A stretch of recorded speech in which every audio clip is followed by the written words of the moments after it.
क्या आपने कभी सोचा है कि अगर किसी हवेली की दीवारें सचमुच सांस लेती हों तो वहां सिर्फ ईंटें पत्थर नहीं बल्कि अधूरी आत्माएं भी दबी हो सकती हैं? सोचिए, अगर प्रेम, मोह और तंत्र का ऐसा बंधन बन जाए जिसमें मिलन केवल शरीर का नहीं बल्कि आत्मा का विसर्जन हो, तो वह कैसा होगा? आज मैं आपको एक ऐसी ही कहानी सुनाने वाला हूं, एक यक्षिणी की, जिसने सदियों तक इंतजार किया सिर्फ एक आत्मा के लौटने का। यह कोई साधारण प्रेम कथा नहीं बल्कि एक डरावनी दास्तान है। इसे लिखा है ब्रजकिशोर साहनी ने और आप तक ला रहा हूं मैं काल डार्क किस्से की खौफनाक और रहस्यमयी आवाज के साथ। तो मेरे डर और रहस्य के शौकीन साथियों, स्वागत है आप सबका। अगर आपको लगता है कि आप इस कहानी का डर झेल सकते हैं तो वीडियो को लाइक कीजिए, चैनल को सब्सक्राइब कीजिए और कमेंट में बताइए, क्या आप कभी किसी आत्मा से मिले हैं? और हां, इसे अपने दोस्तों के साथ जरूर शेयर करें, क्योंकि कुछ डर अकेले महसूस करना ही सबसे खतरनाक होता है। राजस्थान की तपती रेतों के बीच एक वीरान और लगभग भुला दिया गया गांव था, नारायणपुर। चारों तरफ बंजर जमीन, झुकी हुई बबूल की शाखाएं और एक ऐसी चुप्पी जो कान फाड़ दे, यही इस गांव की पहचान थी। गांव के छोर पर खड़ी थी एक हवेली, रक्तविलास हवेली। लोग कहते थे यह किसी रियासत की राजकुमारी का निवास हुआ करती थी, लेकिन अब वहां न खिड़कियां बची थीं न दरवाजे, बस टूटी हुई छतें, उखड़ी दीवारें और रात में गूंजती डरावनी चीखें। गांव के बुजुर्ग अक्सर कहते, जब हवेली पर चांदनी उतरती है तो उसकी छत पर एक औरत खड़ी दिखाई देती है, लंबे खुले बाल, लाल आंखें और उसके पांव उल्टे। इसी गांव में एक दिन पहुंचा विवेक शास्त्री, दिल्ली विश्वविद्यालय का होनहार शोधार्थी, जिसकी पढ़ाई का विषय था भारत की प्राचीन तांत्रिक परंपराएं और उनसे जुड़ी कथाएं। किसी पुराने ग्रंथ में उसने रक्तविलास हवेली का जिक्र पढ़ा था, जहां एक यक्षिणी की साधना अधूरी रह गई थी। माना जाता था कि उसकी आत्मा अब भी वहीं बंधी हुई है। विवेक का मन वहां की रहस्यमयी ऊर्जा को खुद महसूस करना चाहता था। वह उस भय की जड़ों तक पहुंचना चाहता था जिसे लोग सदियों से सिर्फ कहानियों के रूप में टालते आए थे। गांव वालों ने उसे खूब चेताया। गांव के सबसे बुजुर्ग पंडित ध्रुव नारायण ने गंभीर आवाज में कहा, बाबा, वो हवेली अब सिर्फ पत्थरों का ढांचा नहीं है, वो सांस लेती है। रात में उसकी दीवारों से रोशनी नहीं, परछाइयां निकलती हैं। औरतें वहां जाने से डरती हैं, बच्चों को उसकी छाया तक से दूर रखा जाता है। तुम पढ़े लिखे हो, पर वहां की हवा भी तांत्रिक है।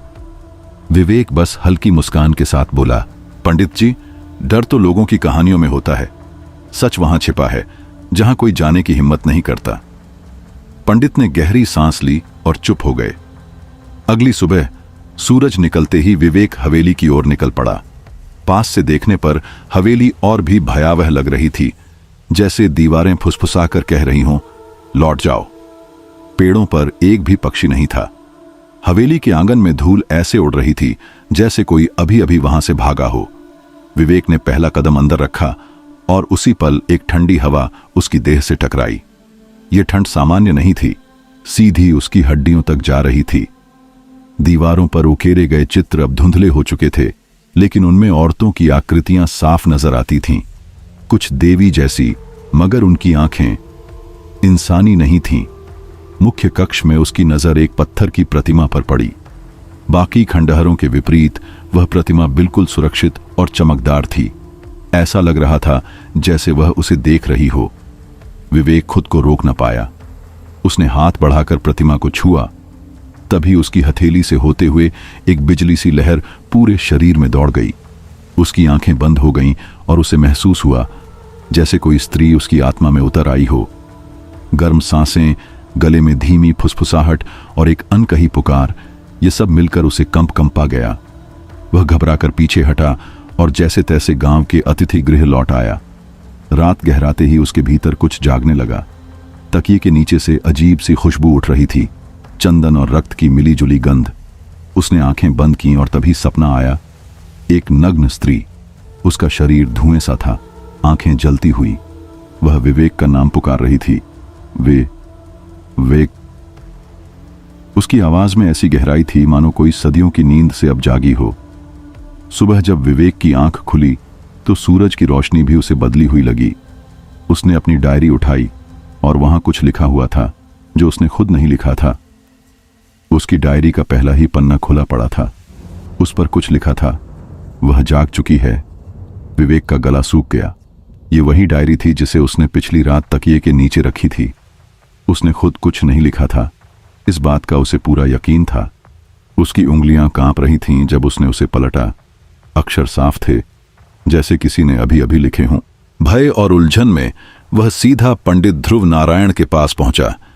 पंडित जी, ये देखिए, ये कैसे? विवेक की आवाज टूट रही थी। पंडित ध्रुव ने उसकी हथेलियां ध्यान से देखीं। कुछ पल चुप रहने के बाद उन्होंने कहा, उसने तुम्हें छू लिया है, अब तांत्रिक चक्र पूरा होगा। विवेक, ये खेल नहीं है, अब वापसी का कोई रास्ता नहीं बचा। ये शब्द सुनकर विवेक की सांसें भारी हो गईं, मानो उसके कंधों पर किसी अदृश्य बोझ ने जगह बना ली हो। गांव की हवा में अब अजीब सा बदलाव था। कुत्ते रात में भौंकते नहीं थे, बल्कि रोते हुए लगते थे। एक सिहरन भरी रात, हवेली की ओर से अचानक एक औरत की चीख गूंजी, मगर यह चीख दर्द की नहीं थी, बल्कि किसी गहरे भयावह आनंद की थी।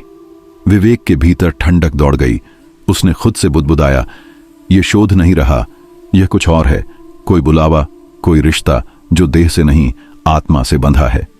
उसे अब महसूस होने लगा था कि वह हवेली से बंध चुका है, जैसे कोई अदृश्य डोरी उसे खींच रही हो। वह हवेली अब केवल ईंट पत्थर की इमारत नहीं थी, वह जीवित थी। उसकी सांसें थीं, उसकी पुकार थी, जैसे वह सदियों से किसी अधूरे प्रेम, किसी अधूरे मिलन का इंतजार कर रही हो। जिज्ञासा अब जुनून में बदल चुकी थी। विवेक ने निश्चय किया, वह दोबारा रक्त विलास हवेली जाएगा, इस बार तैयारी के साथ। जब उसने हवेली के दरवाजे को फिर से धक्का दिया तो उसने तुरंत महसूस किया कि कुछ बदल चुका है। दीवारें अब खामोश नहीं थीं, उनमें हल्की कंपन थी, जैसे भीतर कोई धीरे धीरे जाग रहा हो। मुख्य कक्ष में रखी वही स्त्री प्रतिमा जिसे उसने पहले छुआ था, अब उसकी आंखों से नीली रोशनी निकाल रही थी। पत्थर की ठंडी मूर्ति अब जिंदा लग रही थी। उसके होंठों पर एक सूक्ष्म मुस्कान थी, मानो वह विवेक को पहचानती हो। हवेली की हवा भारी और गाढ़ी हो गई थी। उसमें एक अजीब सी गर्माहट थी, जैसे किसी का सांसों भरा स्पर्श हर कोने में फैला हो। दीवारों से अब नमी की बदबू नहीं आती थी, बल्कि किसी पुराने इत्र की महक तैर रही थी। औरत की उपस्थिति अब कल्पना नहीं थी, वह हवेली की दीवारों, हवा और छायाओं में बह रही थी। कोना कोना तलाशते हुए विवेक को फर्श की एक दरार में छिपा हुआ रास्ता मिला। उसने उसे खोला और नीचे उतर गया। एक लंबा संकरा गलियारा पार करके वह एक गुप्त कक्ष में पहुंचा। वहां दीवारों पर अजीब आकृतियां बनी थीं, औरतें, नाग, अग्निकुंड और तांत्रिक यंत्र। हर चित्र में एक ही नाम लिखा था, अन्वेषा। नाम उसके कानों में गूंजने लगा, जैसे हवेली की हर ईंट, हर परछाई उसे दोहरा रही हो। दीवार पर उकेरा गया एक श्लोक उसकी नजर में आया, जो उसे जगाएगा वह उसका होगा, आत्मा सहित। यह वाक्य बिजली की तरह उसके भीतर कौंधा। क्या मैंने उसे जगा दिया? विवेक की धड़कनें तेज हो गईं। क्या अब मैं उसका हो गया हूं, आत्मा समेत? उस रात जब वह अतिथि गृह लौटा और बिस्तर पर लेटा, नींद फिर से उस पर छा गई। मगर यह नींद साधारण नहीं थी, सपना कहीं ज्यादा गहरा और भयावह था। वह खुद को एक अंधेरे कक्ष में देखता है। अचानक सामने वही स्त्री प्रकट होती है, अन्वेषा। उसकी नीली आंखें चमक रही थीं। उसका नग्न शरीर भय और आकर्षण दोनों का मिश्रण था। वह धीरे धीरे उसके पास आई। तुम मेरे हो। उसकी आवाज धीमी और सम्मोहक थी। जैसे ही उसने विवेक का हाथ छुआ, उसे लगा मानो उसकी ऊर्जा, उसका रक्त, उसकी चेतना सब उसके भीतर से खींचकर निकल रहे हों। उसका शरीर भारी और कमजोर होता गया। जब वह जागा तो उसकी सांसें तेज थीं, पसीने से तरबतर था। लेकिन सबसे भयावह था उसके शरीर पर उभरे गहरे निशान, गले, कंधों और पीठ पर, जैसे किसी ने प्रेम और हिंसा की रेखा मिटा दी हो।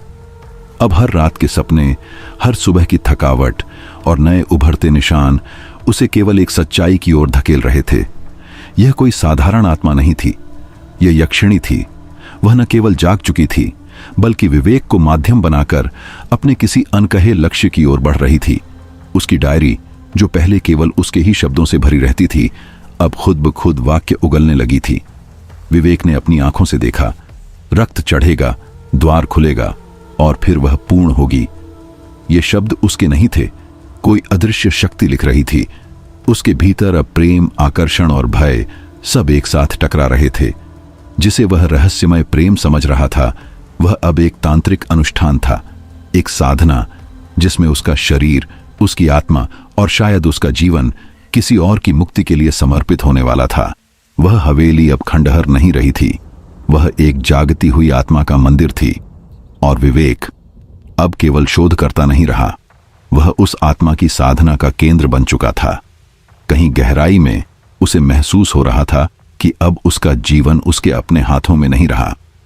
विवेक का मन कभी भी इस सब का हिस्सा बनने के लिए तैयार नहीं था।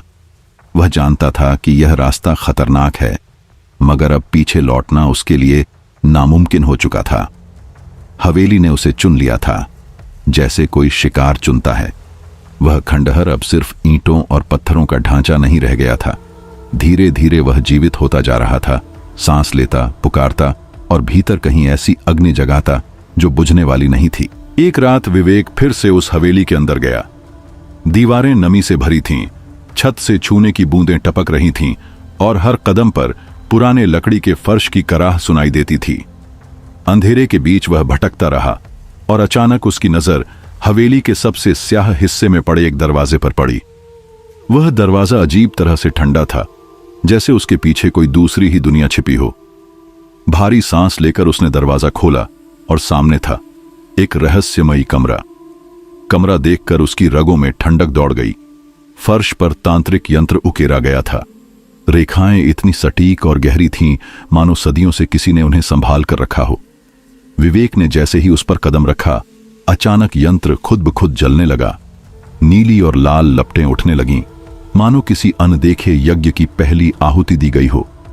हवेली की दीवारें कांप उठीं, हवा में जले हुए इत्र की गंध फैल गई, मीठी मगर दम घोंटने वाली। तभी बिना किसी आहट या चेतावनी के विवेक के सामने पहली बार वह प्रकट हुई। अन्वेषा। वह पूरी तरह सजीव थी और निर्वस्त्र, लेकिन उसका नग्न रूप मोहक से ज्यादा भयावह था। उसकी त्वचा पर अजीब रेखाएं चमक रही थीं, जैसे उन पर कोई तांत्रिक लिपि खुदी हो। उसकी आंखों में भूख थी, प्यास ऐसी कि मानो वह केवल प्रेम नहीं, किसी आत्मा को भी पी जाना चाहती हो। विवेक के पैरों में जैसे जान ही न रही। वह उसकी ओर खींचता चला गया, मानो कोई अदृश्य रस्सी उसे घसीट रही हो। उसके होंठ सूख गए, दिल जोर जोर से धड़कने लगा। तुम कौन हो? विवेक की आवाज कांप रही थी। अन्वेषा ने कोई जवाब नहीं दिया। वह बस आगे बढ़ी और उसके हाथ को छुआ।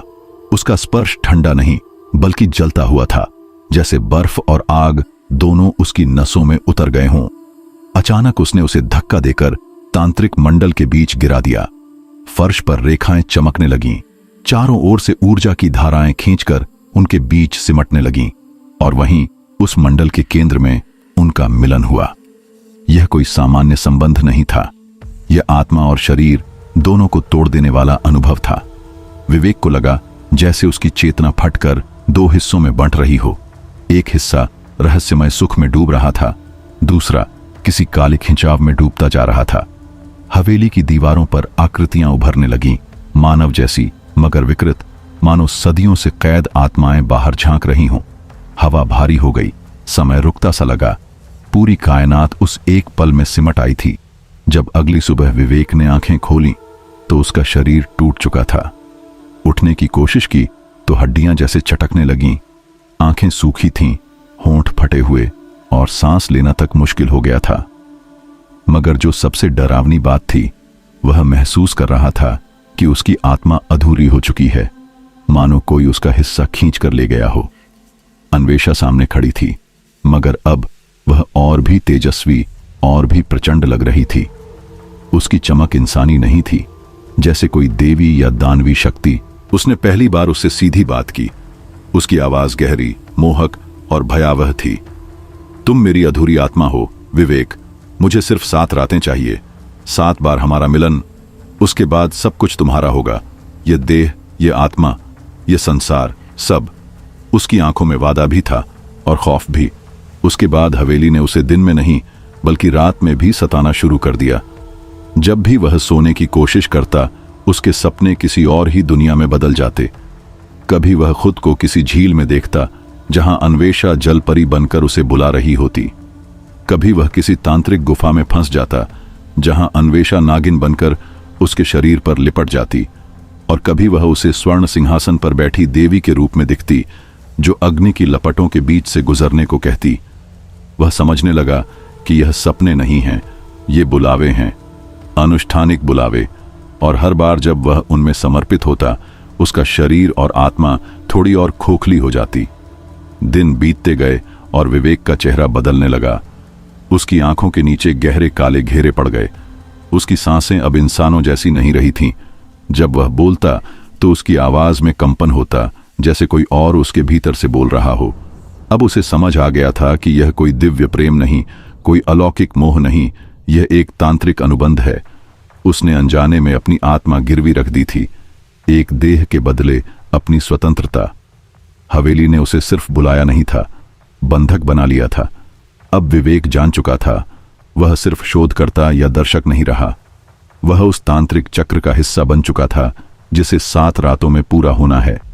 लेकिन 7वीं रात क्या लाएगी? मोक्ष या मृत्यु, प्रेम या पिशाचत्व? यह हवेली ही तय करेगी। एक दिन हवेली की दरारों के बीच तलाशते हुए उसे एक गुप्त पुस्तकालय मिला। पुरानी दीवारों के भीतर छिपा, अंधेरे में लिपटा हुआ। वहां हर किताब धूल में दबी थी, मगर ऐसा लगता था जैसे वे जीवित हों। पन्नों से हल्की हल्की सिसकियां सुनाई देती थीं, मानो वे श्रापित आत्माएं हों जो शब्दों में कैद कर दी गई हों। विवेक ने कांपते हाथों से एक किताब उठाई। पन्ने पलटते ही हवा और भारी हो गई। उसे लग रहा था जैसे कोई उसे देख रहा हो। अन्वेषा की परछाई मानो हर पन्ने के पीछे से झांक रही थी, और उसी क्षण उसे एहसास हुआ, यह हवेली, यह औरत, यह चक्र, सब पहले से लिखा हुआ है, और वह अब सिर्फ इसे जीने वाला है। लकड़ी की पुरानी अलमारियों में रखे धूल भरे तांत्रिक ग्रंथों को पलटते हुए विवेक की नजर अचानक एक मोटी किताब पर ठहर गई, यक्षिणी साधना।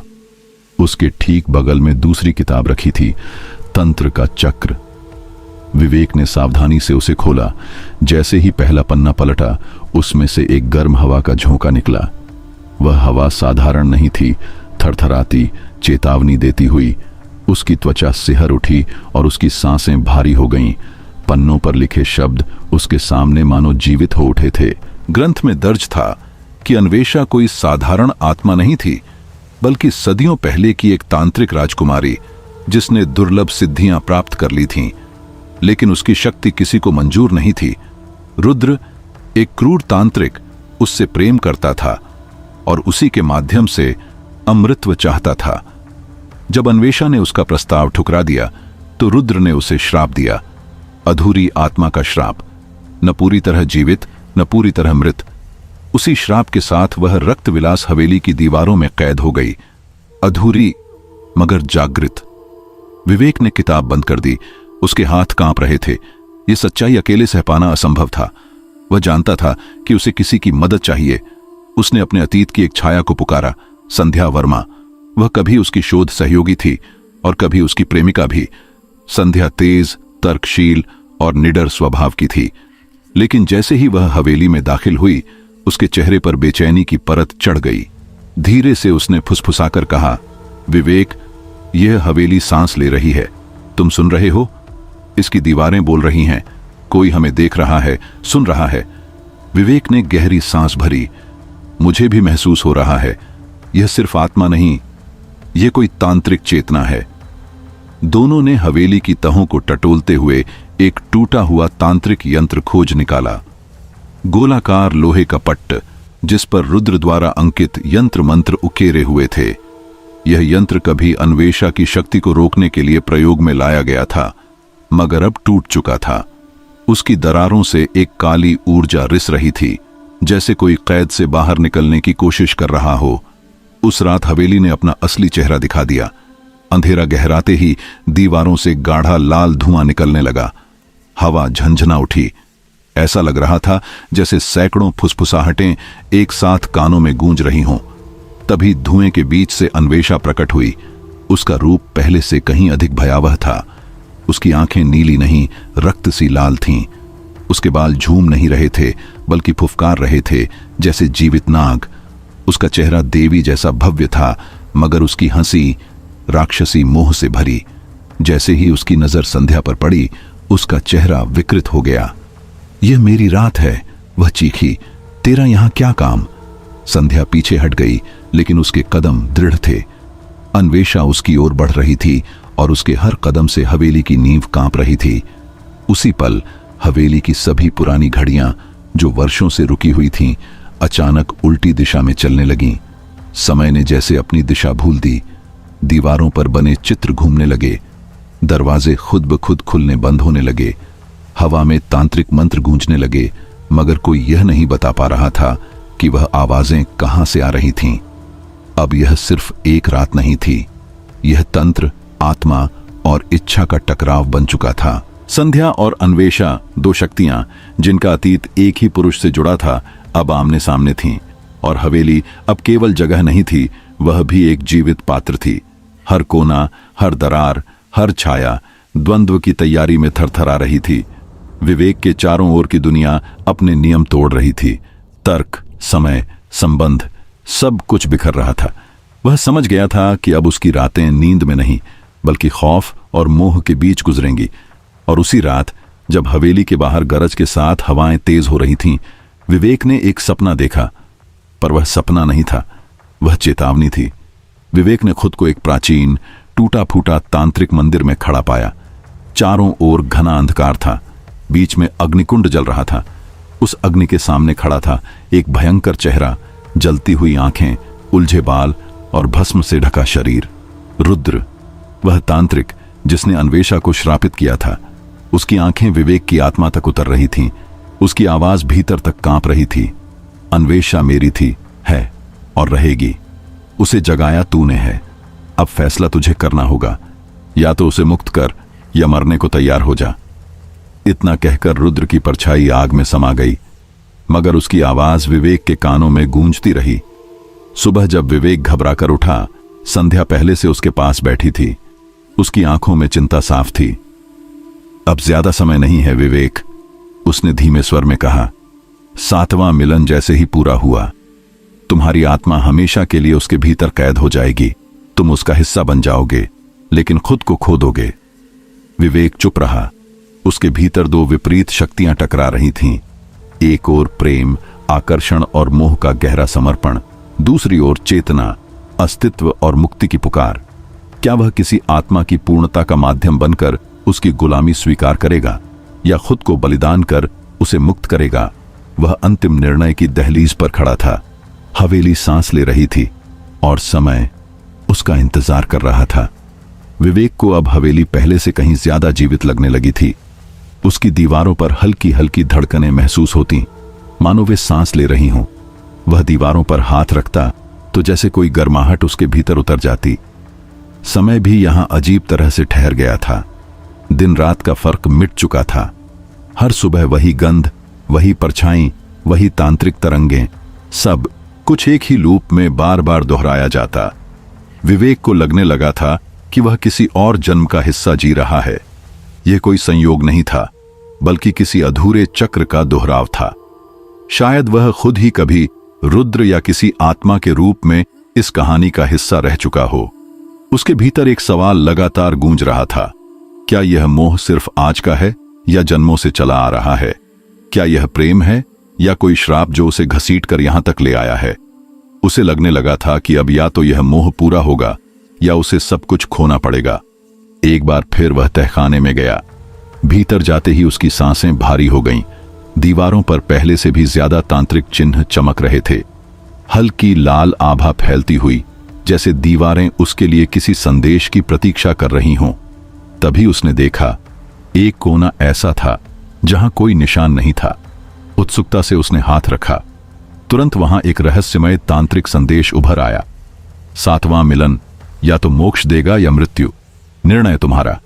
ये शब्द उसकी आत्मा पर ऐसे चाकू की तरह उतरे कि उसकी रीढ़ सिहर उठी। विवेक समझ गया, अब समय बहुत कम था। उसे तय करना ही होगा, या तो इस मोह में डूब जाना या फिर आत्मा की मुक्ति के लिए सब त्याग देना। उधर हवेली भी जैसे इस आखिरी रात की तैयारी कर रही थी। हवाओं में अब वह पुरानी शांति नहीं थी, एक अदृश्य युद्ध की आहट गूंज रही थी। हवेली की हर ईंट पर मंत्र खुद ब खुद उभरने लगे। चित्र अब स्थिर नहीं रहे, वे धीरे धीरे चलने लगे, मानो दीवारें सांस ले रही हों और चित्र जीवित हो उठे हों। संध्या, जो अब तक विवेक का साथ दे रही थी, बेचैन हो उठी। उसने उसकी बांह पकड़कर कहा, विवेक, यह जगह अब इंसानों की नहीं रही। अगर तुमने यहां रुकने का फैसला किया तो शायद मैं तुम्हें हमेशा के लिए खो दूंगी। उसकी आंखें भीगी हुई थीं, आवाज कांप रही थी, मगर विवेक मौन रहा। उसके भीतर जो द्वंद्व चल रहा था वह अब अंतिम परिणति की ओर बढ़ रहा था। वह जानता था अब सिर्फ एक रात शेष है, 7वीं रात, वही रात जिस पर आत्मा, तंत्र और प्रेम का अंतिम फैसला लिखा जाएगा। हवेली, जो अब तक चुपचाप प्रतीक्षा कर रही थी, खुद इस कथा की रचयिता बन चुकी थी। जैसे जैसे 7वीं रात करीब आती गई, विवेक को महसूस हुआ कि उसकी आत्मा और हवेली की दीवारें एक दूसरे में घुलती जा रही हैं। संध्या ने तब एक गहरी सच्चाई उजागर की। उसने धीमे स्वर में कहा, विवेक, तुम जिसे अन्वेषा समझते हो वह सिर्फ एक आत्मा नहीं है, उसके कई रूप हैं। कभी देवी, कभी नागिन, कभी जलपरी। वह इन रूपों के पीछे अपनी असली पहचान छुपाती है। यह सब तांत्रिक भ्रम है। तुम समझ नहीं पा रहे कि तुम किसके साथ बंध चुके हो। विवेक की दुनिया बिखरने लगी। अब वह चेतन और अचेतन दोनों लोकों में जी रहा था। उसकी रातें नींद की नहीं रहीं, बल्कि चेतना और मोह के बीच फंसी एक त्रासदी बन चुकी थीं। हर बार जब वह आंखें बंद करता, खुद को तांत्रिक मंडल के भीतर पाता। वहां अन्वेषा उसका स्पर्श करती, उसके करीब आती, उसका मिलन होता। लेकिन हर बार जब वह आनंद में डूबता, उसकी आत्मा और खाली और खोखली होती जाती। वह अब अपनी देह से कटा हुआ महसूस करता था, जैसे सिर्फ एक माध्यम बचा हो जिसमें उसकी आत्मा धीरे धीरे बुझ रही हो। एक रात वह हवेली के उस दर्पण कक्ष तक पहुंचा जो सदियों से बंद था। जैसे ही उसने दरवाजा खोला, दीवारों पर लगे दर्पण एक एक करके चमकने लगे। उन सब में अन्वेषा के अलग अलग रूप दिखने लगे। कहीं वह जल में लहराती जलपरी थी, कहीं नागिन की तरह बल खाती हुई, कहीं देवी सी तेजस्विनी कन्या, तो कहीं रक्त से सनी एक तांत्रिक स्त्री। अचानक एक दर्पण में से निकली आकृति ने उस पर झपट्टा मारा। उसके नाखूनों ने उसकी बांह को चीर दिया। खून फूट पड़ा। विवेक चीखता हुआ जमीन पर गिरा और लहूलुहान होकर वहीं बेहोश हो गया। जब उसकी आंखें खुलीं, वह अब हवेली में नहीं था। उसने खुद को एक अनजाने माया लोक में पाया। चारों ओर सब कुछ स्वर्ण से जड़ा था। स्तंभ, फर्श, यहां तक कि हवा में तैरती धूल भी सुनहरी लग रही थी। लेकिन इस चमक में एक भयावह शांति थी। चारों ओर नग्न यक्षिणियां खड़ी थीं, सुंदर, मोहक, लेकिन उनकी आंखों में भूख थी। वे सब उसे घूर रही थीं, उसकी आत्मा को, उसके डर को और शायद उसके अंत को। उस माया लोक के बीच एक विशाल सिंहासन पर बैठी थी अन्वेषा। लेकिन अब वह कोई साधारण आत्मा नहीं लग रही थी। वह एक तांत्रिक देवी बन चुकी थी, जो अपनी शक्तियों की पराकाष्ठा पर विराजमान थी। उसने धीमी मुस्कान के साथ कहा, मैं अंतिम पुरुष की प्रतीक्षा कर रही हूं, जिसकी आत्मा में इतना प्रेम हो कि वह मुझे मोक्ष दिला सके। उसके पीछे दीवार पर एक विशाल पत्थर था, जिस पर 7 पुरुषों के चित्र उकेरे हुए थे। उनके चेहरे सुंदर थे, होठों पर हल्की मुस्कान, लेकिन आंखों में गहरी मृत्यु पसरी थी। हर चित्र जैसे अधूरी कहानी कह रहा था, मोह, मिलन और अंत का। 7वां स्थान खाली था और तभी उसके नीचे विवेक का नाम उभर आया। उस क्षण विवेक को पूरा सत्य समझ में आ गया। यह प्रेम नहीं था, यह एक यज्ञ बलि चक्र था। हर 7वें प्रेमी की आत्मा से अन्वेषा ऊर्जा प्राप्त करती थी। यही ऊर्जा उसके श्राप को थोड़ा थोड़ा तोड़ती, लेकिन कभी पूरी तरह मुक्त नहीं कर पाती। और अब वह 7वीं बार अपनी साधना पूरी करने के कगार पर थी। विवेक को लगने लगा था कि यह सब महज संयोग नहीं है, जैसे हवेली ने उसे खुद चुना हो, मानो किसी अदृश्य योजना का हिस्सा पहले से ही तय हो। उसकी आत्मा अब 2 हिस्सों में बंट रही थी। एक ओर था वह मोह, वह अद्वितीय मिलन जो उसे अन्वेषा की गहराइयों से जोड़ रहा था, और दूसरी ओर थी उसकी चेतना जो उसे झकझोर रही थी, कुछ कर वरना तू अगला बलिदान बन जाएगा। पर यह लड़ाई अब सिर्फ उसके भीतर तक सीमित नहीं रही थी। हवेली की दीवारें, छत और कोने जैसे इस युद्ध की तैयारी में जुट गए थे। हर जगह एक बेचैन हलचल थी, जैसे अदृश्य सेनाएं आमने सामने खड़ी हों। अब यह सिर्फ विवेक और अन्वेषा का खेल नहीं रहा, यह आत्मा बनाम आत्मा का अंतिम महासंग्राम बनने जा रहा था। कोई टूटेगा, कोई बचेगा, लेकिन मुक्ति सिर्फ एक को मिलेगी। रक्त विलास हवेली अब खंडहर नहीं रही थी, वह एक जीवित प्राणी बन चुकी थी। दीवारों में से अजीब सरसराहटें उठती थीं, जैसे सैकड़ों आत्माएं एक साथ फुसफुसा रही हों। हवा में सनसनाहट थी, मानो सदियों से सोई कोई शक्ति जागने को तैयार हो। उस रात जब आसमान पर बादलों की गर्जना गूंजी और हवेली के ऊपर अंधकार और भी गाढ़ा हो गया, अचानक हवेली की धरती कांप उठी।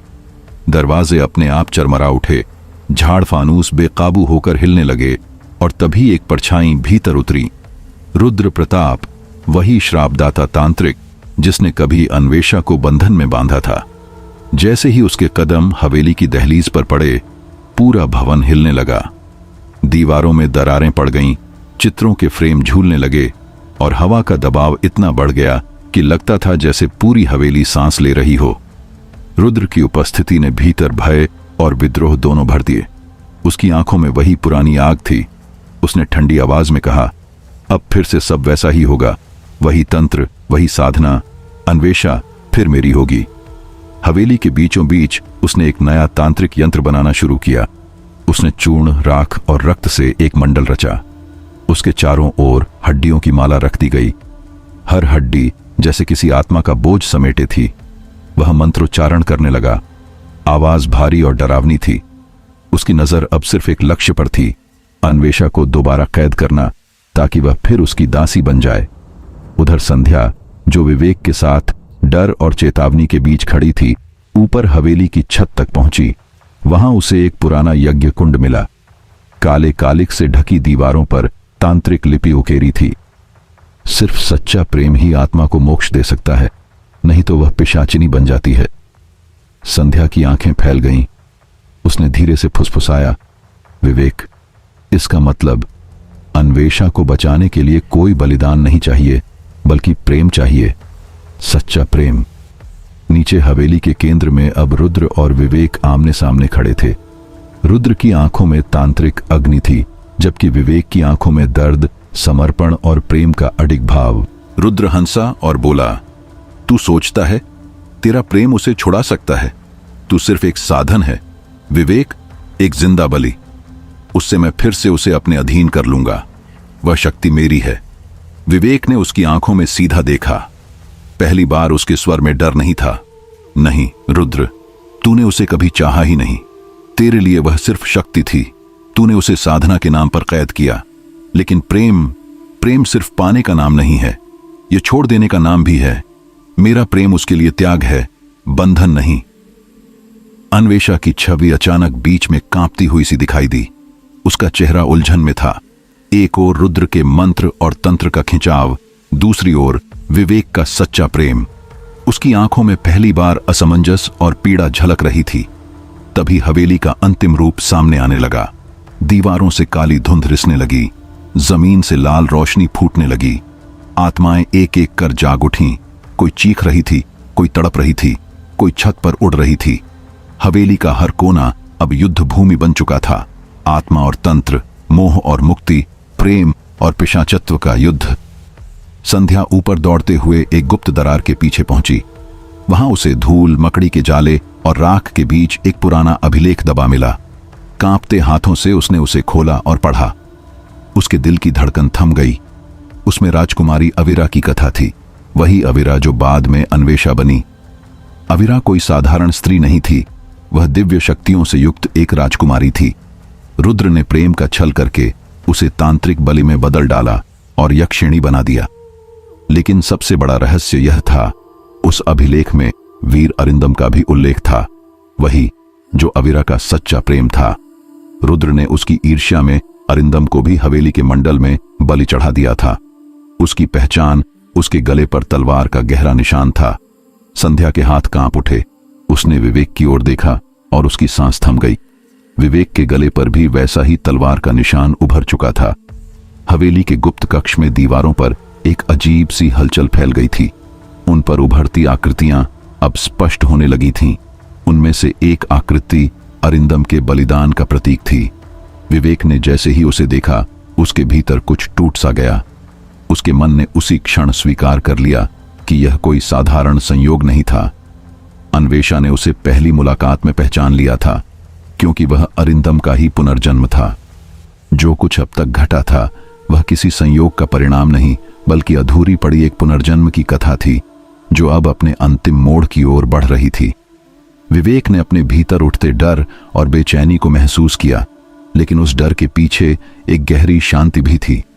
उसने अपने आप से बुदबुदाकर कहा, तो यही सच है, मैं वही हूं, अरिंदम, और यह कहानी मुझे ही पूरी करनी है। हवेली की दीवारें अब सिर्फ ईंटें पत्थर नहीं रह गई थीं, उन पर तांत्रिक लकीरें उभरने लगी थीं, मानो वे भी इस रहस्य को पहचान चुकी हों। ठंडी और बेजान लगने वाली दीवारें अब साक्षी बनकर सांस ले रही थीं। कमरे के बीचों बीच रखी एक प्राचीन शिला पर अचानक से चमकते हुए शब्द उभरे, यदि वही आत्मा 7वां मिलन सह पाए तो यक्षिणी को मोक्ष मिलेगा। ये शब्द पढ़ते ही विवेक की सांस रुक सी गई। उसे लगा यह वाक्य हवेली की आत्मा ने खुद उससे कहा है। उसके दिल में यह सच उतर चुका था कि आखिरी मिलन केवल शरीर का मिलन नहीं होगा, यह आत्मा का विलय होगा। इसमें पूर्ण समर्पण होगा, पूर्ण त्याग होगा, और शायद उसका अपना विनाश भी। उसने अपनी आंखें बंद करके गहरी सांस ली और सोचा, अगर मेरी कीमत पर अन्वेषा को मुक्ति मिल सकती है तो यह बलिदान व्यर्थ नहीं होगा। उसकी आंखों में अब कोई भय नहीं था, उनमें केवल शांति थी। बाहर हवेली के चारों ओर की हवा भारी और बोझिल हो चुकी थी। दीवारें कभी हंसने लगतीं, कभी रोने। समय जैसे थम गया था। सदियों से अधूरा पड़ा एक चक्र अब पूरा होने वाला था। ऐसा लगता था कि उस क्षण की प्रतीक्षा सिर्फ विवेक नहीं, बल्कि पूरा ब्रह्मांड कर रहा था। 7 रातों से खामोश और वीरान पड़ी रक्त विलास हवेली आज जीवित थी। उसकी छतें कांप रही थीं, दीवारें थर्रा रही थीं। हवाओं में गूंजते मंत्र एक अजीब शक्ति का संकेत दे रहे थे।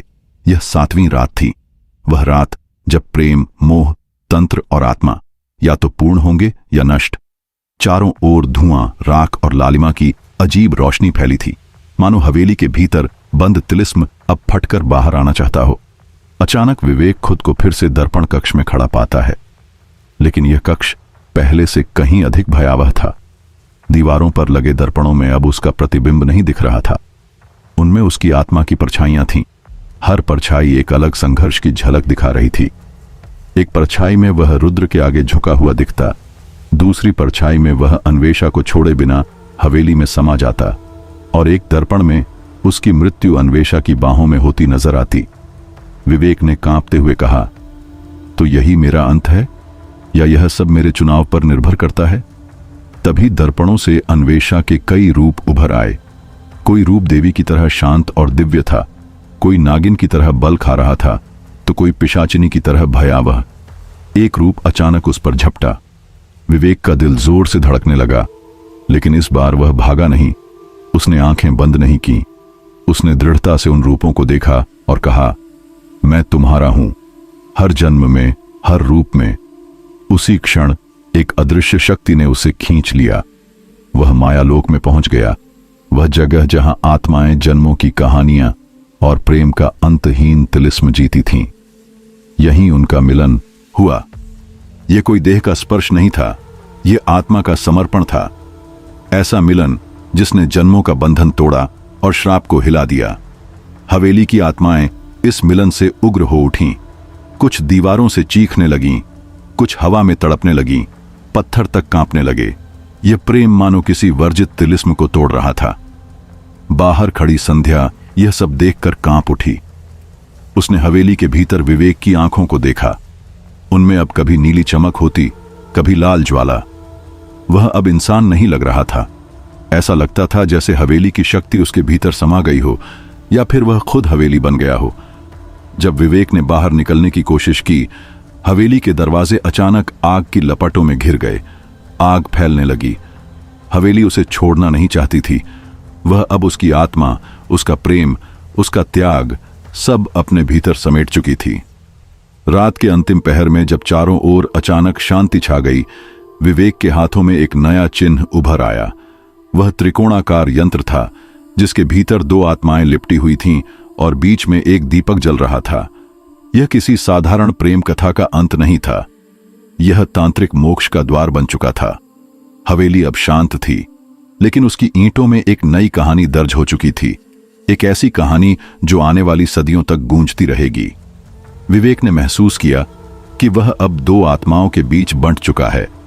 एक ओर थी अन्वेषा की दिव्य आत्मा जो चंद्र शक्ति से युक्त थी, दूसरी ओर थी संध्या, एक साधारण इंसान मगर भावनाओं, प्रेम और पीड़ा से भरी हुई। हवेली अब पत्थरों का ढांचा नहीं थी, यह इन तीनों की भावनाओं का खेल का मैदान बन गई थी। जैसे ही संध्या विवेक के करीब आई, उसकी आंखों में अजीब सी लाली उभर आई, उसकी सांसें तेज हो गईं। उसके स्पर्श में अब कोई मासूमियत नहीं थी, उसमें एक कंपन था, एक वासना जो इंसानी प्रेम से आगे पिशाचिनी मोह के अंधेरे की ओर बढ़ रहा था। दीवारें मानो झुककर सांस ले रही हों, उन पर लगी पुरानी प्रतिमाएं धीरे धीरे कांपने लगीं। अचानक हवेली की गहराइयों से एक ऐसी चीख उठी कि विवेक के कान सुन्न हो गए। आवाज में वही अन्वेषा थी, कड़क, टूटी हुई और चेतावनी देती हुई, अगर तू प्रेम को वासना बना देगा तो मैं पिशाचिनी बन जाऊंगी। विवेक का दिल जोर से धड़क उठा, उसकी रीढ़ में ठंडी सिहरन दौड़ गई। पहली बार उसे महसूस हुआ कि अन्वेषा की चेतावनी केवल कोई कल्पना नहीं थी, बल्कि उसकी आत्मा से निकली हुई सच्चाई थी। अचानक उसके सीने में बिजली सी कड़की, जैसे किसी अदृश्य हाथ ने उसे झटका दिया हो। उसने तुरंत संध्या का हाथ रोक लिया। संध्या की आंखों में आंसू भर आए, उसका चेहरा गुस्से, चोट और अपमान से भरा था। उसकी आवाज कांपी, तो मैं क्या हूं? सिर्फ एक शरीर, एक विकल्प। उसकी बात हवेली की दीवारों में गूंज उठी, मानो उसके शब्दों ने तंत्र की किसी नस को काट दिया हो। दीवारों से सफेद धुआं निकलने लगा, हवा भारी हो गई। ऐसा लगा जैसे कोई अदृश्य आत्मा इस निर्णय पर क्रोधित हो उठी हो। लेकिन विवेक अब भटकने वाला नहीं था, उसका मन निर्णायक हो चुका था। उसने संध्या का हाथ मजबूती से पकड़ा और कहा, संध्या, तू मेरा अतीत है, लेकिन मेरा वर्तमान वो उस आत्मा से जुड़ा है जो सदियों से तड़प रही है। उसकी मुक्ति मेरी जिम्मेदारी है। संध्या रो रही थी, मगर उसकी आंखों में अब दर्द से ज्यादा साफ गोई थी। वह समझ गई थी कि यह प्रेम साधारण नहीं, यह पुनर्जन्मों की कहानी थी, और उस कहानी में उसकी कोई जगह नहीं थी। इसी बीच हवेली की दीवारों से काली परछाइयां निकलने लगीं। वे फुसफुसाती हुई चारों ओर फैल रही थीं। हर कोना किसी अदृश्य शक्ति को जन्म दे रहा था। उसी अंधेरे के बीच एक छुपे कोने से रुद्र प्रताप सब देख रहा था। उसकी आंखों में वही तांत्रिक ज्वाला फिर से भड़क उठी थी। होंठ बुदबुदा रहे थे। वह जानता था यह उसकी आखिरी कोशिश है, अंतिम तांत्रिक प्रहार। अब हवेली रहस्य नहीं रही थी, यह एक युद्ध भूमि बन चुकी थी, जहां प्रेम, तंत्र, आत्मा, मोह और मोक्ष सब टकराने वाले थे।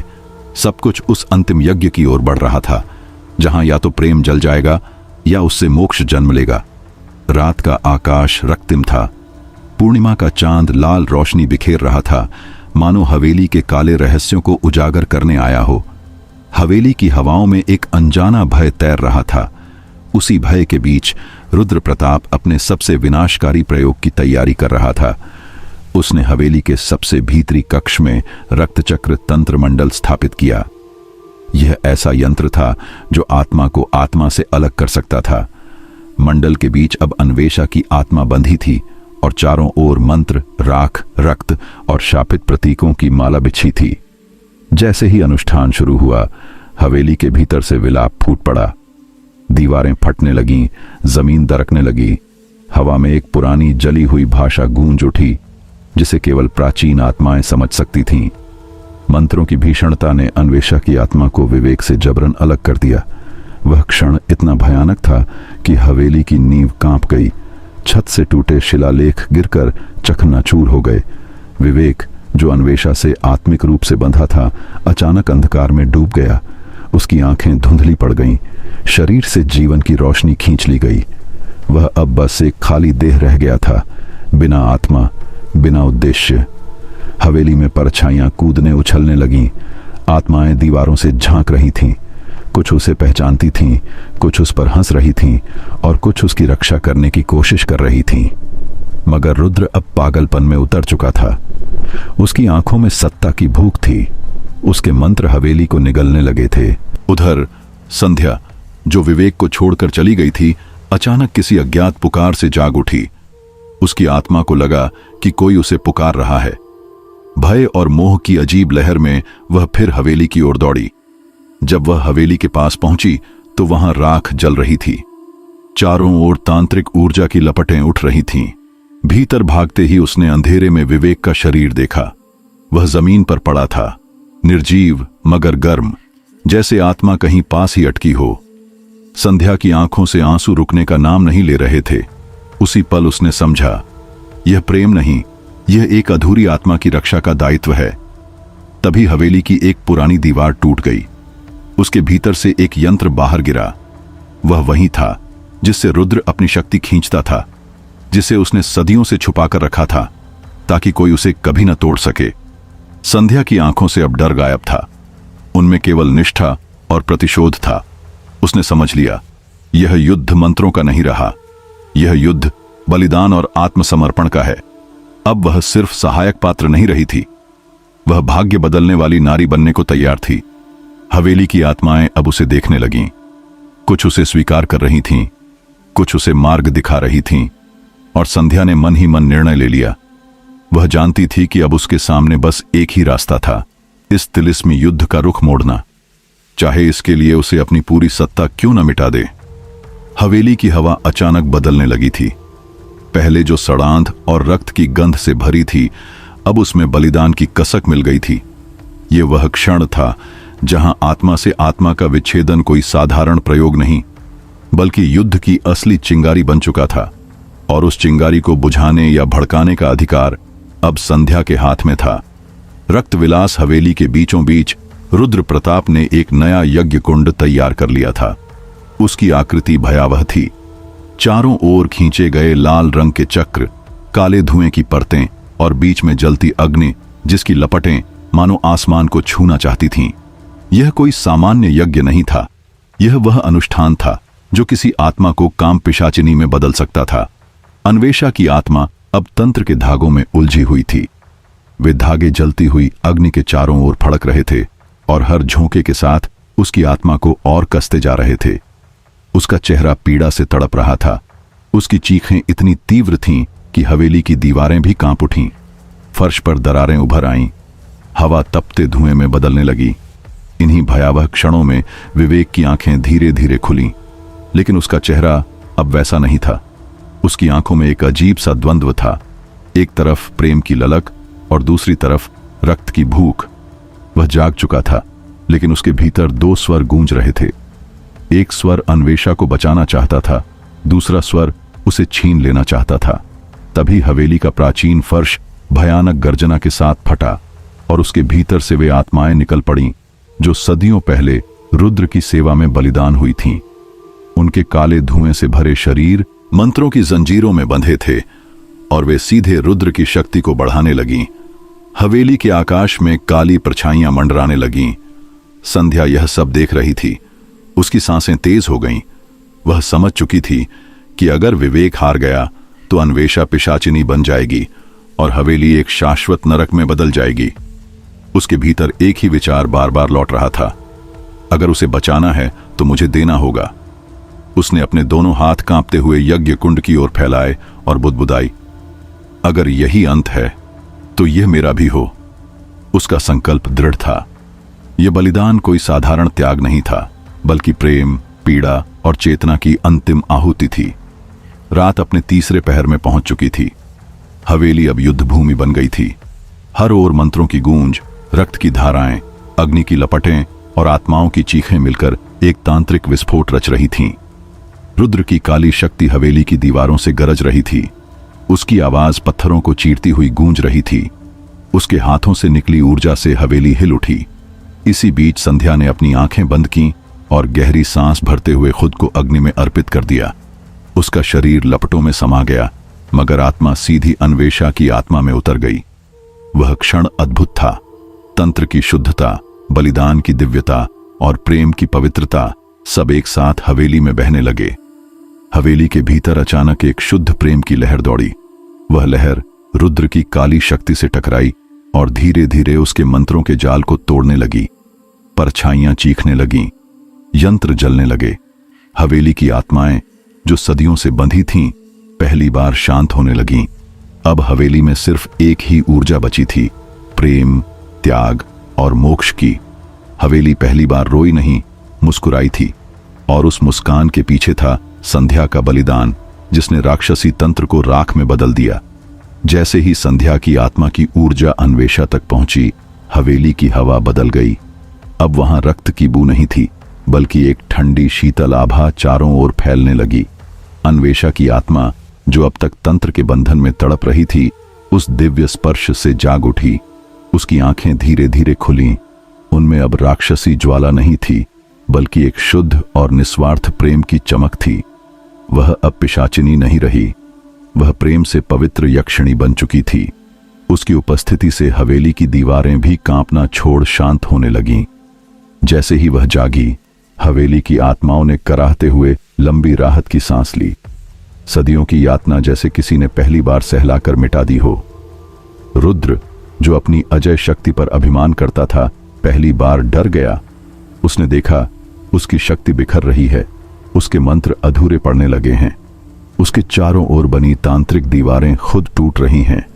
वह गरजा, उसने मंत्रों का प्रवाह तेज किया, मगर जो शक्ति अब हवेली में फैल चुकी थी, वह प्रेम और करुणा की थी, और वह किसी भी तंत्र से अधिक प्रचंड थी। अन्वेषा अब धीरे धीरे हवेली के कोनों में घूमने लगी। जहां जहां आत्माएं कैद थीं, वह उन्हें देख हाथ जोड़ती, अपनी ऊर्जा देती, और वे आत्माएं धुएं में बदलकर आकाश की ओर उड़ने लगतीं, मानो उन्हें आखिरकार मुक्ति का द्वार मिल गया हो।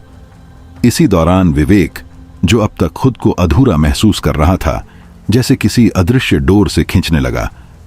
उसकी आत्मा अन्वेषा की ओर बहने लगी।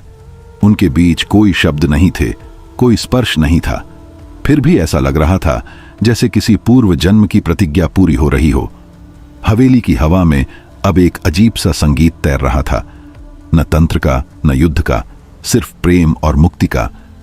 बल्कि वह मिलन था जिसे केवल आत्माएं ही महसूस कर सकती थीं। मगर रुद्र अब भी हार मानने वाला नहीं था। उसकी आंखों में आखिरी दांव खेलने की बेचैनी साफ झलक रही थी। उसके होंठ बुदबुदा रहे थे, अगर आज नहीं तो कभी नहीं। वह कांपते हाथों से तांत्रिक मंडल के बीचों बीच बैठा और अपनी पूरी ताकत एक बार फिर केंद्रित करने लगा। उसकी उंगलियों से काले धुएं जैसे लपटें उठीं और वह एक विनाशक यंत्र रच बैठा, एक ऐसा अस्त्र जो अन्वेषा को नष्ट कर सकता था। लेकिन उस क्षण अन्वेषा अब वैसी नहीं रही थी। वह केवल यक्षिणी नहीं थी, उसका चेहरा बदल रहा था। उसकी आंखों में गहरी नीली ज्वाला उभर आई, उसके चारों ओर अग्नि की परतें लिपट गईं। उसका स्वर बदलकर गूंज उठा, अब बस रुद्र। उसकी हथेली से निकली शुद्ध अग्नि ने रुद्र का यंत्र पल भर में भस्म कर दिया। वह घुटनों के बल गिर पड़ा। उसकी चीख हवेली की दीवारों में टकरा रही थी। यह प्रेम नहीं, यह भ्रम है, यह धोखा है। लेकिन हवेली अब उसकी बात नहीं सुन रही थी। हवेली उसके युग से आगे बढ़ चुकी थी। उसका शरीर धीरे धीरे हवा में बिखरने लगा। वह धूल में बदल रहा था, एक तांत्रिक जो अपने मोह और घमंड में सब हार गया। न प्रेम मिला, न मोक्ष। धीरे धीरे हवेली में छाए कंपन थम गए। दीवारें जो वर्षों से बंद थीं, अब खुल रही थीं। खिड़कियां जो जकड़ी थीं, उनमें से बाहर की रोशनी भीतर आने लगी। उन आत्माओं की परछाइयां जो दीवारों में कैद थीं, अब धीरे धीरे मुक्त होने लगीं। अन्वेषा ने आकाश की ओर देखा। उसकी आवाज धीमी थी, मगर हवेली में हर जगह गूंज उठी। मुझे मोक्ष चाहिए था, मगर अब मैं खुद प्रेम बन चुकी हूं। वह वाक्य हवेली की आत्मा बन गया, और उसी दिन पहली बार रक्त विलास हवेली मुक्त हुई। अब वह शापित नहीं थी, अब वह प्रेम की समाधि बन चुकी थी। जहां प्रेम ने तंत्र पर विजय पाली थी और यक्षिणी एक देवी बन गई थी। हवेली में अब सन्नाटा था, मगर वह डरावना नहीं था। उसमें एक अजीब सी मधुर ध्वनि थी, जैसे किसी टूटी हुई दीवारों में कोई अनसुना संगीत बह रहा हो। हवेली के बीचों बीच जहां कभी आत्माएं चीखा करती थीं, अब विवेक और अन्वेषा खड़े थे। वे एक दूसरे की आंखों में खोए हुए थे। न शब्द थे, न दूरी। अब उनके बीच न देह थी, न तंत्र, न कोई बंधन। बस दो आत्माएं थीं जो अपने अंतिम मिलन की ओर बढ़ रही थीं। हवेली का वही मंत्रित दर्पण कक्ष जिसने उन्हें डर और दुःस्वप्न दिए थे, अब बदल चुका था। उसमें अब भय नहीं था, बल्कि एक शुद्ध आभा थी। दीवारों पर उभरती यक्षिणी की छायाएं अब विलीन हो रही थीं, मानो अपने अंतिम रूप को स्वीकार कर रही हों। विवेक और अन्वेषा का यह मिलन अब वासना या सांसारिक स्पर्श से कहीं आगे था।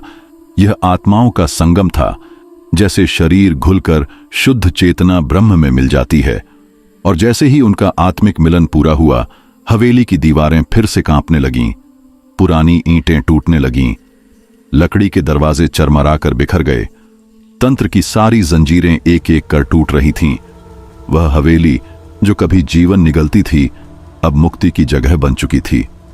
अचानक हवेली के आंगन से प्रकाश का एक तूफान उठा। यह कोई साधारण रोशनी नहीं थी, यह शुद्ध ऊर्जा थी। वह प्रकाश पूरे गांव में फैल गया। दूर खड़े गांव वाले, जो बरसों से इस हवेली के करीब आने से डरते थे, अब अचंभे से देख रहे थे। जहां पहले अंधकार और भय था, वहां अब एक उज्जवल मंदिर जैसा आभास था। उसी क्षण विवेक और अन्वेषा ने खुद को शून्य में पाया। वहां न जमीन थी, न आसमान, न समय, सिर्फ दो आत्माएं थीं। एक प्रकाश में डूबी, दूसरी उस प्रकाश में विलीन होती हुई। यह जगह किसी स्वर्ग या नर्क से परे थी। यह शाश्वत शांति का बिंदु था। वहां प्रेम कोई भावना नहीं था, वह आत्मा का समाधान था। विवेक की सांसें अब हल्की हो चुकी थीं। उसका शरीर मिट्टी से प्रकाश में बदल रहा था। उसकी आखिरी फुसफुसाहट अन्वेषा तक पहुंची। अब तुम मुक्त हो, अब मैं भी। यह कोई विदाई नहीं थी, यह मुक्ति का उद्घोष था। उस क्षण दोनों की आत्माएं पूर्ण हो गईं, और जैसे ही हवेली की छत भरभरा कर गिरी, मानो किसी किताब की अंतिम पंक्ति लिखी जा चुकी हो। हवेली अब अपनी भूमिका से मुक्त हो गई थी। उसकी ईंटें राख बन गईं, उसके दरवाजे मिट्टी में समा गए, और वहां रह गया केवल धूल, राख और एक शांत हवा, मानो कह रही हो, कथा पूरी हो चुकी है। रक्त विलास अब खंडहर नहीं रही, वह प्रेम की समाधि बन चुकी थी। उसके नीचे दो आत्माएं थीं, जो देह से परे जाकर प्रेम और विसर्जन का पूर्ण अनुभव बन चुकी थीं। कई महीने बीत गए, हवेली ढह चुकी थी, तांत्रिक युद्ध का अंत हो चुका था। अन्वेषा की आत्मा प्रेम बनकर मुक्त हो चुकी थी, लेकिन विवेक अब एक बिल्कुल अलग जीवन जी रहा था। पहाड़ियों की गोद में बसा एक शांत गांव उसका नया ठिकाना बन चुका था। सुबह वहां धुंध से ढकी रहती और शामें ढलते सूरज की पीली चुप्पियों में समा जाती। अब वह वहीं बैठकर हर दिन लिखता था। उसके सामने एक मोटी कॉपी रखी रहती थी, जिसमें शीर्षक लिखा था, यक्षिणी। उस कहानी को लोग बस एक कल्पना मानते थे, एक रहस्यमय प्रेम गाथा जिसमें डर, तंत्र और आत्माओं की गंध घुली हुई थी। लेकिन सच्चाई यह थी कि वह कहानी महज शब्द नहीं थी। हर पंक्ति में अन्वेषा की सांसें थीं, हर अध्याय में हवेली की राख की गंध थी। यह विवेक की अपनी आत्मा से रिसी हुई सच्ची दास्तान थी, जिसे उसने कागज पर उतारा था। पुस्तक विमोचन का दिन आया। गांव के छोटे से पुस्तकालय में कार्यक्रम रखा गया। लोगों की भीड़ उमड़ी हुई थी, तालियां गूंज रही थीं, कैमरों की फ्लैश चमक रही थीं। लेकिन विवेक का मन कहीं और अटका हुआ था। वह मंच पर बैठा मुस्कुरा तो रहा था, मगर उसकी आंखों में अब भी अन्वेषा की अंतिम छवि तैर रही थी। वह चेहरा, वह मौन, वह आखिरी बार देखा गया दर्द जो उसकी रूह में चिपका रह गया था। भीड़ के बीच से तभी एक युवती उसके पास आई। उसके कदम बहुत धीमे थे, मगर उसकी आंखें, उन आंखों में वही पुराना आकाश था, वही गहराई, वही दर्द और एक ऐसा मौन जो केवल सदियों पुराना प्रेम ही समझ सकता है। उसने हल्की सी मुस्कान दी और धीमे से पूछा, क्या तुम मुझे भूल पाए हो? विवेक की सांसें थम गईं, उसका गला सूख गया। उसने बोलने की कोशिश की, कुछ कहने के लिए होंठ खुले, लेकिन अगले ही पल वह युवती वहां से गायब हो चुकी थी। उसकी जगह बस एक हल्की सी सुगंध बची थी, अन्वेषा की पहचान। और हवा में एक अधूरी बात जैसे तैर रही थी, जो खत्म होने से पहले ही टूट गई थी। उस रात विवेक को सपना आया। नहीं, यह सपना नहीं था, बल्कि मानो कोई रूहानी संदेश था। उसने देखा कि राख में जली हुई हवेली से एक गुलाब की पंखुड़ी उड़ रही है। पंखुड़ी सीधी आकर उसकी हथेली पर गिरी। उस गुलाब में न कोई कांटा था न रंग, बस एक हल्की सी स्मृति थी और एक गहरी शांति। सुबह उठते ही उसने पाया कि उसकी हथेली से वही गंध आ रही थी, अन्वेषा की गंध। हवाओं में अब कोई चीख नहीं थी, कोई भय नहीं था, वहां बस करुणा थी। वह करुणा जो केवल उस प्रेम से जन्म लेती है जिसमें पाने की चाह नहीं, सिर्फ देने की ताकत होती है। हवेली अब इतिहास बन चुकी थी, खंडहरों में तब्दील हो चुकी थी, लेकिन उसका असर अभी भी विवेक के भीतर जिंदा था। धीरे धीरे लोग नोटिस करने लगे कि विवेक की आंखों में अजीब सा बदलाव आ रहा है। एक आंख गहरी और मानवीय थी, जिसमें इंसानी दुख और प्रेम झलकता था, मगर दूसरी आंख नीले तेज से चमकती थी, जैसे किसी यक्ष का चिन्ह हो। शायद उस तांत्रिक यज्ञ ने उसे पूरी तरह इंसान रहने नहीं दिया था। वह अब आधा मनुष्य था, आधा अलौकिक अस्तित्व। लेकिन उस अस्तित्व में भय नहीं था, बल्कि संतुलन था, प्रेम था और शांति थी। जब भी वह अपनी किताब को बंद करता, हवा में एक आवाज गूंज उठती, कभी कभी प्रेम मृत्यु से भी बड़ा होता है। यही वाक्य उसका मंत्र बन चुका था। उसी के सहारे वह जी रहा था। उसे लगता था कि उसकी कथा तो पूरी हो गई है, लेकिन कहीं ना कहीं एक नई कहानी फिर से जन्म लेने को तैयार है। शायद किसी और जन्म में, किसी और हवेली में, जहां प्रेम फिर से तंत्र से टकराएगा। और हो सकता है कि इस बार भी प्रेम ही जीत जाए। तो यह थी यक्षिणी की मोहब्बत, एक ऐसी प्रेम गाथा जो पीढ़ियों और जन्मों से चलती आ रही थी, जहां तंत्र, आत्मा और भावनाओं की हर सीमा टूट गई और आखिर में बचा सिर्फ एक एहसास कि कभी कभी प्रेम सचमुच मृत्यु से भी बड़ा होता है। अब सवाल यह है, क्या आप मानते हैं कि आत्माएं भी प्रेम कर सकती हैं?